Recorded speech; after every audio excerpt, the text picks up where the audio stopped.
नमस्कार दोस्तों भगवान विष्णु के अनेक रूप में से एक अनंत रूप की पूजा की जाती है। इस दिन भक्तगण पूजा करने के बाद अपनी कलाई पर डोरा बांधते हैं। ऐसा माना जाता है कि यह डोरा सभी नकारात्मक शक्तियों से रक्षा करता है। तो आइए इस वीडियो में हम जानते हैं इस वर्ष अनंत चतुर्दशी कब है और इस व्रत से जुड़ी कथा कौन सी। तो कब मनाई जाएगी अनंत चतुर्दशी? अनंत चतुर्दशी व्रत कथा को सुनने से आपके दूर हो जाएंगे सारे कष्ट। अनंत चतुर्दशी के दिन मुख्य रूप से भगवान विष्णु की पूजा की जाती है। हर वर्ष भाद्र शुक्ल पक्ष की चतुर्दशी तिथि को अनंत चतुर्दशी मनाई जाती है। इस वर्ष अनंत चतुर्दशी 17 सितंबर 2024 मंगलवार को मनाई जाएगी। पुराणों में इस व्रत से जुड़ी एक कथा का वर्णन किया गया है। ऐसा माना जाता है कि जो भी यह कथा सुनता है या सुनाता है उसके सारे कष्ट दूर हो जाते हैं। अनंत चतुर्दशी व्रत कथा महाभारत में वर्णित कथा के अनुसार जुए में दुर्योधन के हाथों सब कुछ गंवाने के बाद पांडवों को 12 वर्ष के लिए वनवास जाना पड़ा। वन में पांडवों को कई तरह के कष्टों का सामना करना पड़ रहा था। एक दिन की बात है, भगवान श्री कृष्ण वन में पांडवों से मिलने आए। तब युधिष्ठिर ने कहा, हे नारायण, हम सभी भाइयों को इतना कष्ट क्यों सहना पड़ रहा है और इसे कैसे दूर किया जा सकता है। तब श्री कृष्ण ने कहा, धर्मराज, तुम भाद्रपद मास के शुक्ल पक्ष की चतुर्दशी तिथि यानी अनंत चतुर्दशी के दिन मेरे ही एक रूप अनंत भगवान की पूजा करो। तुम्हारे सारे दुख दूर हो जाएंगे और तुम्हें तुम्हारा राज मुकुट भी वापस मिल जाएगा।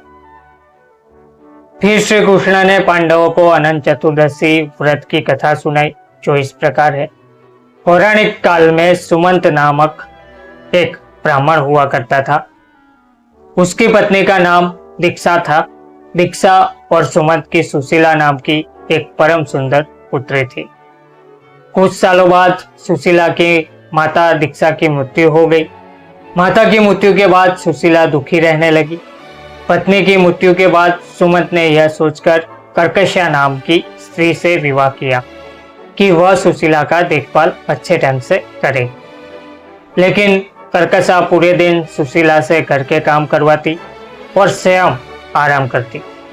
कर्कशा के व्यवहार को देखकर ब्राह्मण दुखी रहते और जब सुशीला शादी के योग्य हो गई तो ब्राह्मण ने अपनी पुत्री का विवाह कौंडिन्य नाम के ऋषि के साथ कर दिया। विवाह के बाद जब विदाई का समय आया तो ब्राह्मण ने बेटी और दामाद को ईंट और पत्थर के कुछ टुकड़े एक कपड़े में बांधकर दे दिया। यह देख कौंडिन्य ऋषि को बड़ा दुख हुआ, लेकिन वो बिना कुछ कहे पत्नी को साथ लेकर अपने आश्रम की ओर चल दिए। चलते चलते रास्ते में ही रात हो गई तो कौंडिन्य ऋषि अपनी पत्नी के साथ एक नदी के किनारे रुक गए।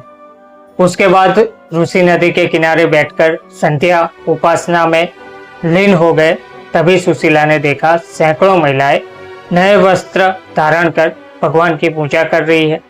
फिर वह उन महिलाओं के पास गई और महिलाओं से पूजा के बारे में पूछने लगी। तब एक महिला ने उसे अनंत भगवान की पूजा विधि और उसके महत्व के बारे में बताया। महिला के कहे अनुसार सुशीला ने उसी समय अनंत व्रत का अनुष्ठान किया और विधि पूर्वक पूजा अर्चना करने के बाद हाथ में डोरा की गांठ बांधकर अपने पति ऋषि कौंडिन्य के पास आ गई। ऋषि कौंडिन्य ने जब सुशीला की कलाई पर बांधा डोरा देखा तो वह उसके बारे में पूछने लगे। तब सुशीला ने उन्हें अनंत भगवान की महत्ता के बारे में बताया। अपनी पत्नी की बातें सुनकर ऋषि कौंडिन्य क्रोधित हो उठे और उन्होंने सुशीला के हाथ में बंधे डोरे का तोड़कर अग्नि में डाल दिया। उधर डोरे को तोड़कर अग्नि में डाल देने के कारण भगवान अनंत क्रोधित हो गए। कुछ दिनों के बाद कौंडिन्य ऋषि अपना सब कुछ गवा बैठे। एक दिन दुखी होकर ऋषि कौंडिन्य ने अपनी पत्नी से दुखों का कारण पूछा तो सुशीला बोली, स्वामी, ये अनंत भगवान के कारण हुआ है। उस दिन आपने मेरे कलाई पर बंधे डोरे को तोड़कर अग्नि में डाल दिया था। पत्नी की बातें सुनकर ऋषि को बड़ा दुख हुआ और उन्होंने इस पाप का प्रायश्चित करने का निश्चय किया। कई दिनों तक बिना अन्न जल ग्रहण किए वो इधर से उधर वन में भटकते रहे, फिर भी उन्हें भगवान के दर्शन नहीं हुए। तब एक दिन थक हारकर वो एक पेड़ के नीचे बैठ गए, परंतु कुछ समय बाद वो बेहोश होकर जमीन पर गिर गए। जब ऋषि कौंडिन्य को होश आया तो भगवान अनंत प्रकट हुए। बोले, हे वत्स, तुमने मेरा अपमान किया था, इसलिए तुम्हें ये कष्ट भोगना पड़ रहा है। लेकिन अब मैं तुमसे प्रसन्न हूँ, इसलिए अब अपने घर जाओ और भाद्रपद मास के शुक्ल पक्ष की चतुर्दशी तिथि को 14 वर्षों तक विधि पूर्वक मेरी पूजा करो। 14 वर्ष के बाद तुम्हारे सारे कष्ट दूर हो जाए और समुद्र हो जाओ। इतना कहकर भगवान अंतर्ध्यान हो गए। उसके बाद ऋषि कौंडिन्य भी अपने आश्रम लौट आए। फिर वह नियमित रूप से अनंत चतुर्दशी के दिन भगवान अनंत की विधि पूर्वक पूजा करते रहे और 14 वर्ष बाद उनके सारे कष्ट दूर हो गए। जय श्री विष्णु।